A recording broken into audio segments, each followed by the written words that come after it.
যিকি নহওক সতীৰ্থ বন্ধু-বান্ধৱীসকল, মই দুই এষাৰ কথা আপোনালোকৰ লগত আলোচনা কৰিম আৰু লগতে গোটেই অসমবাসী ৰাইজ, অসমৰ বিভিন্ন দল সংগঠন, বিভিন্ন ব্যক্তি সকলৰ উদ্দেশ্যে মই দুই এষাৰ ক'ব বিচাৰিম।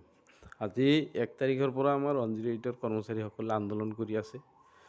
ময়ো আন্দোলনত আছিলোঁ, কিন্তু আন্দোলনত থকাৰ আগতে আমাৰ যিবিলাক আলোচনা হৈছিল চবৰ লগতে, সেই আলোচনাৰ দুই এষাৰ কথা ক'ব বিচাৰিছোঁ। মই প্ৰথম অৱস্থাতে যেতিয়া আন্দোলনৰ কথা গ্ৰুপত আলোচনা হৈছে আমাৰ ইউনিয়নৰ ফালৰ পৰা, মই এটা পৰামৰ্শ দিছিলোঁ যে মোটামুটি আমি কৰ্মবিৰতি কৰি আন্দোলন কৰিব নালাগে। তাৰমানে আমাৰ আন্দোলনটো ষ্টাৰ্ট হোৱাৰ আগদিনাই হিমন্ত বিশ্ব শৰ্মা ডাঙৰীয়াই NRSMৰ যিসকল আন্দোলনকাৰী আছিল তেখেতসকলক ডাইৰেক্টলি কৈ দিলে যে আন্দোলন কৰিলেতো আলোচনা নহয়।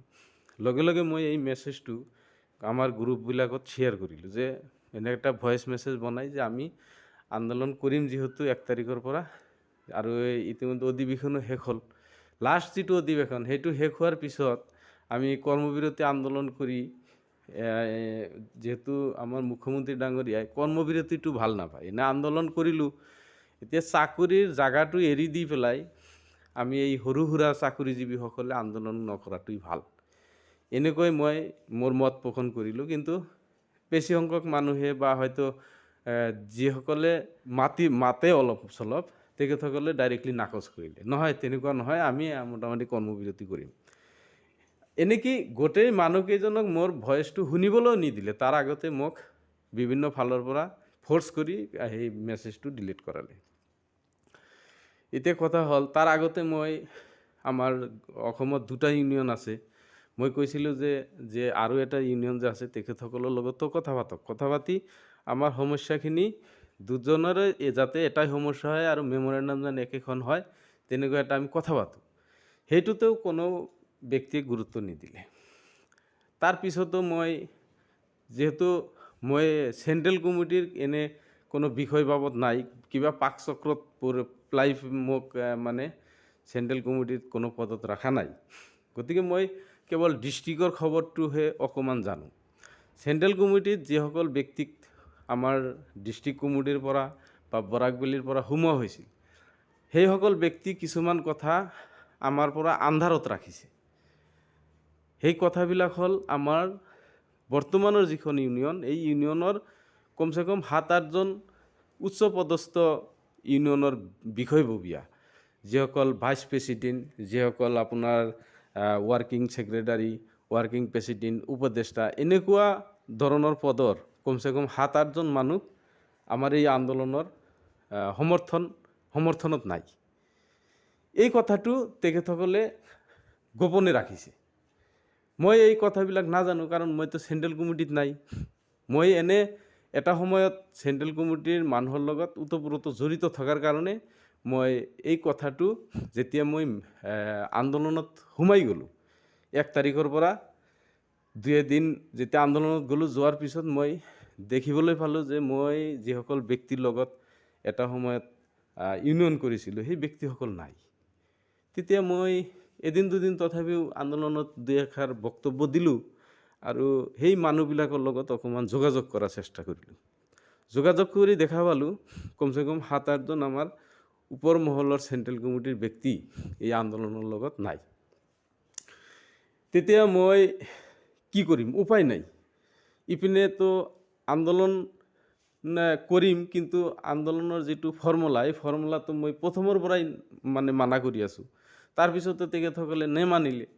নেমানাৰ পিছত প্ৰেছিডেণ্ট ছেক্ৰেটাৰীৰ ওপৰত ভৰসা কৰি যি হয় হ'ব, আন্দোলনটো কৰি চাওঁ, এইটো ভাবি পেলাই আন্দোলনত যাই পেলাই যেতিয়া মই চেণ্ট্ৰেল কমিটিৰ আৰু বহুকেইজন মানুহক আমাৰ আন্দোলনৰ সমৰ্থনত দেখা নাপালোঁ, তেতিয়া মই তথাপিও ধৈৰ্য ধৰি বহুত কষ্টৰ মাজেৰে 21 তাৰিখলৈকে মই আন্দোলনৰ লগত পূৰা সমৰ্থনত থাকিলোঁ। থকাৰ পিছত দেখা পালোঁ যে একদিন মূৰে মূৰে এটাকৈ টাইম দিয়ে যে অমুক দিন NSM MD আহিব, অমুক দিন স্বাস্থ্যমন্ত্ৰীৰ লগত কথা হ'ব, অমুক দিন ত্ৰিপাক্ষিক আলোচনা হ'ব। এনেকৈ কৰোঁতে মই 21 তাৰিখৰ পৰা এটা মন স্থিৰ কৰিলোঁ যে যদি 23 তাৰিখৰ কথা যিহেতু ইতিমধ্যে 22 তাৰিখত জীৱিকাৰ পৰা এটা মেছেজ আহিল 22 তাৰিখৰ ভিতৰত জইন নকৰিলে সকলোকে টাৰ্মিনেশ্যন কৰা হ'ব। তেতিয়া মই এটা চিন্তা কৰিলোঁ যে 23 তাৰিখলৈকে মই চাম, 23 তাৰিখৰ ভিতৰত যদি কোনো সমাধান নহয়, যেহেতু লগে লগে আকৌ আমাৰ ইউনিয়নৰ ফালৰ পৰা এটা কথা কৈ দিলে যে 23 তাৰিখত সমাধান হ'ব। যেতিয়া এইটো কথা ক'লে তেতিয়া মই ক'লোঁ যে যি হয় হ'ব, 23 তাৰিখলৈকে মই চাম, 23 তাৰিখ নাইটত মই এতিয়া সমাধান হ'লেও জইনিং কৰিম, নহ'লেও জইনিং কৰিম। আৰু এই কথাটো মই আমাৰ অফিচৰ মানুহৰ লগত অকণমান আলোচনা কৰিলোঁ। কৰাৰ পিছত মই যেতিয়া দেখা পালোঁ 22 তাৰিখত এইটো 23 তাৰিখত কোনো সমাধান নহ'ল, তেতিয়া মই 100% 23 তাৰিখ নাইটৰ পৰা মই ডাইৰেক্টলি জইন কৰিলোঁ ডিউটিত। তেতিয়া বহুতে মোক গালি পাৰি আছে বা বেয়া পাই আছে। মই এতিয়া কি ক'ম, এতিয়া মোৰ যিটো প্ৰব্লেম সেইটো মই জানো আৰু আপোনাৰ যিটো প্ৰব্লেম আপুনি জানে।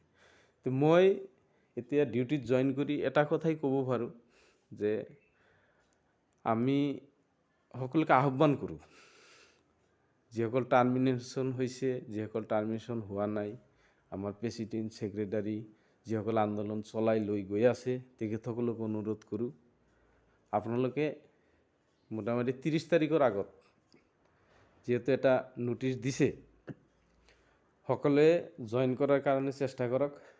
মই ভাবোঁ জীৱিকাক যিমান কৰজৰেও মই অনুৰোধ কৰোঁ, জীৱিকাই আমাৰ অসমৰ এতিয়া আৱেগিকভাৱে আমি সকলোৱে আন্দোলনত গৈছোঁ। এতিয়া ভুল যিসকলক টাৰ্মিনেশ্যন কৰিছে সিহঁতৰো যিমানখিনি, আমি টাৰ্মিনেশ্যন আমাক কৰা নাই, আমাৰো ভুল একেই।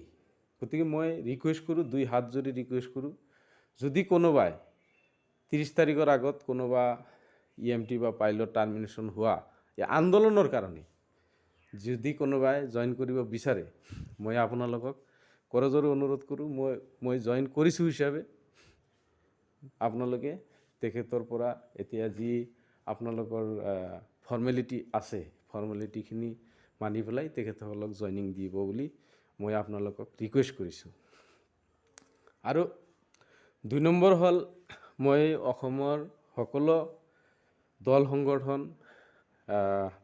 আপোনাৰ ব্যক্তি, বুদ্ধিজীৱী, এতিয়া কথা হ'ল আপোনালোকক এটা অনুৰোধ কৰিব বিচাৰিছোঁ। এতিয়া ধৰক মানুহৰ কাৰণে মানুহে বহুত কিবা কিবি কৰে, সেইটো ঠিক আছে। এতিয়া ধৰক এনেকুৱা কাম নকৰিব যিটোৰ কাৰণে আমাৰ এই 3000 কৰ্মচাৰী যাতে গোটেই জীৱনৰ কাৰণে নিবনুৱা হৈ নাযায়, তেনেকুৱা কাম নকৰিব। যদি আপোনালোকে পাৰে তেতিয়াহ'লে আহক, সান্তনা দিয়ক, বা আমাক এনে মিছা প্ৰতিশ্ৰুতি বা এনেই লম্ফজম্ফ কৰি মানুহবিলাকৰ মন মানে আৰু আকোৰগোজ কৰি তুলি পেলাই এই মানুহবিলাকৰ জীৱনটো ধ্বংস নকৰিব বুলি মই অনুৰোধ কৰিছোঁ। যিহেতু 30 তাৰিখলৈকে সময় দিছে জীৱিকাৰ ফালৰ পৰা, মই জীৱিকাক অনুৰোধ কৰোঁ ইয়াতে টাৰ্মিনেশ্যন বা টাৰ্মিনেশ্যন নকৰা এইটো কোনো ভাগ হ'ব নালাগে। যদি কোনোবাই ৰিকুৱেষ্ট কৰে আপোনালোকে ফৰ্মেলিটি পালন কৰি সকলোকে ডিউটি কৰিবলৈ অনুমতি দিয়ক।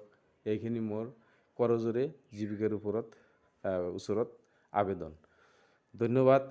জয় অসম। আৰু সকলোৱে মোক ক্ষমা কৰিব ভুল হ'লে। ধন্যবাদ।